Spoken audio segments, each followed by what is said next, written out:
తాకట్లో ఉన్న మీ బంగారాన్ని విడిపించి ఆ రోజు ఆన్లైన్ రేటుకి కొంటాం. Sharma gold company. ప్రస్తుతం మనతో పాటు ఇస్కాన్ టెంపుల్ నుంచి ప్రణవానంద ప్రభుజీ ఉన్నారు. సర్వ మానవాళికి శ్రీకృష్ణ పరమాత్ముడు జీవన్ ముక్తిని, జీవన్ మార్గాన్ని ఏ విధంగా చూపించారనేది వారి మాటల ద్వారా మనం తెలుసుకుంటూ ఉన్నాము. వారు ప్రత్యేకంగా గోవర్ధన్ ఇకో విలేజ్ ముంబైలో ఉన్నటువంటి ఆశ్రమంలో వారు సేవ చేస్తూ ఉంటారు. శ్రీకృష్ణ భగవానుడి గురించి, వారి లీలల గురించి ఎన్నో వీడియోస్లో మనం వారి మాటల్లో వింటూ ఉన్నాము. ప్రస్తుతం మనతో పాటు స్టూడియోలో ఉన్నారు ప్రణవానంద ప్రభుజీ. వారితో మాట్లాడదాం, మరిన్ని విషయాలు తెలుసుకుందాం.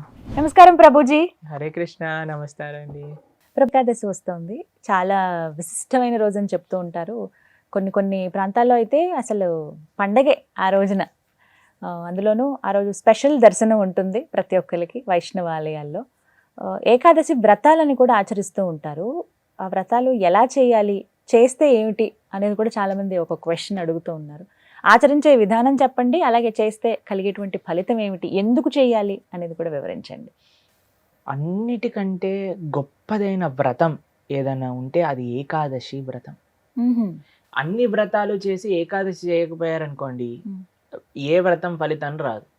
ఓ, ఏకాదశి వ్రతం ఒక్కటి చేసి ఏ వ్రతము చేయలేదనుకోండి, అన్ని వ్రతాల ఫలితం ఏకాదశి ఇవ్వగలుగుతాం.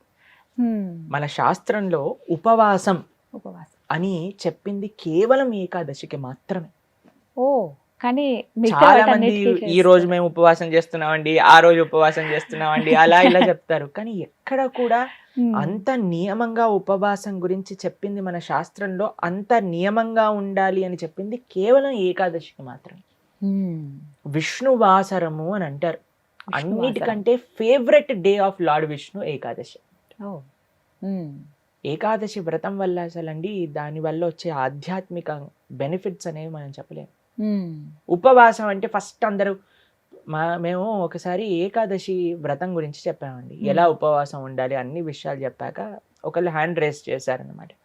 మాకు ప్రశ్న ఉంది అని. అయితే ఏం ప్రశ్న ఉంది అని అడిగితే, ఏకాదశి రోజు ఏం తినచ్చండి అని ప్రశ్న అడిగారు అనమాట. గంట సేపు నేను లెక్చర్ ఏకాదశి ఉపవాసం ఎందుకు చేయాలి అని చెప్పాక ఏకాదశి రోజు ఏం తినచ్చు అని లెక్చర్ క్వశ్చన్ అడుగుతున్నారనమాట. అయితే ఉపవాసము అంటే ఏంటో ఫస్ట్ అర్థం చేసుకుందాం. ఉప అంటే దగ్గరగా, వాసం అని అంటే ఉండటం. ఉపవాసం అని అంటే భగవంతుడికి దగ్గరగా ఉండటం. ఏ ఉపవాసానికంటే ఇదే నియమం అండి. చాలా మంది ఏం చేస్తారు తెలుసా అండి, మేము ఈరోజు కటిక ఉపవాసం, నీళ్లు కూడా స్వీకరించట్లేదు అని హ్యాపీగా టీవీ ఆన్ చేసుకొని ఇలా బెడ్ పైన పడుకొని ప్రొద్దున నుంచి రాత్రి రాకే ఏ సీరియల్లో ఏ సినిమాలు చూస్తూ ఉంటారు. అయ్యా లేచి గుడికి రండి అండి, నామం లేదు, శరీరంలో ఓపిక లేదు, నిర్జల వ్రతం ఈరోజు. మనం అండి దేన్నైనా సరే ఎంత మెటీరియలిస్టిక్ గా మార్చే శక్తి మానవుడి దగ్గర ఉందండి. శివరాత్రి రోజు జాగరణ చేయండి అంటే లేట్ నైట్ షోలు వాటిలలో సినిమా థియేటర్లో కూర్చొని జాగరణ చేస్తుంటారు. శివుడు పాపం ఏమనుకుంటాడో, ఎంత బాధపడతారో ఇలాంటి వాళ్ళని చూసి ఆశ్చర్యం వేస్తుంది. మనం దేన్నైనా సరే ఎలా పాడు చేయొచ్చో అంత, ఎంత ఫాస్ట్ గా మానవ బ్రెయిన్ పనిచేస్తుందంటే అంత పనిచేస్తుంది. ఉపవాసము అని అంటే, ఆ ఉపవాసం చేసే ఏకాదశి రోజు ఏం చెయ్యాలి అని అంటే, ఇంకా మరింత కృష్ణ సేవ, ఇంకా మరింత భగవన్నామం పలకటం. హరే కృష్ణ కృష్ణ కృష్ణ హరే హరే, హరే రామ రామ రామ హరే హరే. మరింత నామం చేసుకోవటం, మరింత భాగవత గీత వీటిని శ్రవణం చేయటం, అధ్యయనం చేయటం. ఇది ఉపవాసం, భగవంతుడు దగ్గరగా ఉండటం. మరి ప్రభుజీ ఉపవాసం అంటే తినకుండా ఎందుకు ఉండాలని చెప్తారు? ఇప్పుడు చూడండి, ప్రొద్దు నుంచి లేవంగానే తిండి గోలే కదండి మనకి. ఏం టిఫిన్ ఏం చేయాలి, దోశలు వేయటం, ఇడ్లీలు వేయటం, అటు వాయిల్ తీయటం, ఇటు చట్నీ చేయటం, ఇటు సాంబార్ చేయటం, పెట్టేయటం. దాని తర్వాత ఇది అయిపోగానే మళ్ళీ లంచ్కి ఏం కావాలి, భోజనం కోసం కూరగాయలు కట్ చేయటం, వంటలు చేయటం, మళ్ళీ తినగానే నిద్ర వస్తుంది, మధ్యాహ్నం పూట పడుకుంటాం, మళ్ళీ సాయంత్రం కావగానే ఇది అది.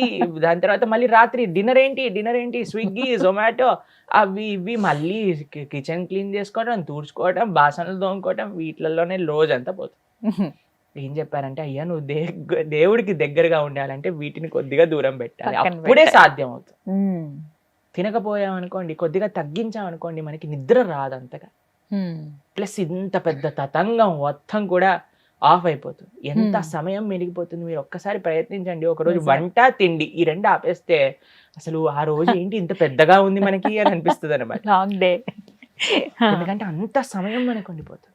కాబట్టి ఏకాదశి రోజు ఏంటి నియమం, ముఖ్య నియమం ఏంటి అని అంటే ఎంత వీలైతే అంత భక్తితో ఉండటం, భగవంతుడి యొక్క ఆరాధన చేయటం, ఆలయానికి వెళ్ళడం, వైష్ణవుల సేవ చేసుకోవటం, భగవన్నామాన్ని జపం చేయటం, గీతా భాగవతాలు శ్రవణం చేయటం, సత్సంగంలో ఉండటం, ఇది ఏకాదశి ముఖ్య నియమం. దాని తర్వాత నియమం ఏంటి అని అంటే ఆహార నియమం పాటించాలి. ఏంటి ఆహార నియమం పాటించాలి అని అంటే ధాన్యంలో ఏకాదశి రోజు పాప పురుషుడు ఉంటాడు అని చెప్తారనమాట. ధాన్యం అని అంటే రైస్, దాల్, పప్పులు, తర్వాత గోధుమలు, తర్వాత వరి, వీటన్నిటిలో అనమాట. కాబట్టి ఆ రోజు మనం వీటి నుంచి దూరంగా ఉండి మరి ఏం స్వీకరించవచ్చు, పాలు, పండ్లు.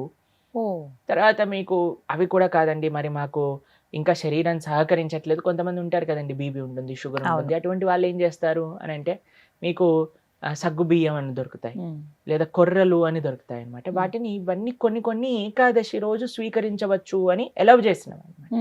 కాబట్టి ఇప్పుడు సరే ప్రభుజీ సాబుదానా సగ్గుబియ్యం ఎలవ్ చేశారంటే సగ్గుబియ్యం పాయసం, సగ్గుబియ్యం వడలు, సగ్గుబియ్యం ఉప్మా, అన్ని ఒక 10-15 రకాలు చేసుకొని తినమని చెప్పట్లేదండి మేము.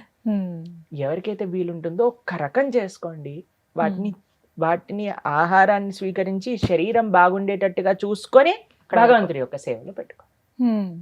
కాబట్టి ఏకాదశి ప్రధాన నియమం ఏంటి అని అంటే భగవంతుడి దగ్గరగా ఉండట. అని కొంతమంది కటిక ఉపవాసం అని ఉంటారండి, నీళ్లు మాత్రమే స్వీకరిస్తారు ఆ రోజు, నీళ్లు కూడా స్వీకరించరు, దాన్ని కటిక ఉపవాసం అంటారు, నిర్జల వ్రతము అని అంటారు అనమాట. చెయ్యండి ప్రభుజీ, మేము నిర్జల చేస్తూ బ్రహ్మాండంగా ప్రొద్దు నుంచి రాత్రి దాకా జపం చేసుకునే శక్తి మా దగ్గర ఉంది అని అంటే పర్ఫెక్ట్. లేదండి మాకు ఏదన్నా లోపలికి వెళ్ళండి, మాకు బ్రెయిన్ పనిచేయదు అని అన్న వాళ్ళు పాలు స్వీకరించండి, లేదండి పండ్లు స్వీకరించండి, లేదండి సగ్గుబియ్యంతో కొద్దిగా ఉండొచ్చా. ఇందాక మీరు అన్నారు కటిక ఉపవాసం, కనీసం చాలా మంది భక్తులు ఉంటారు,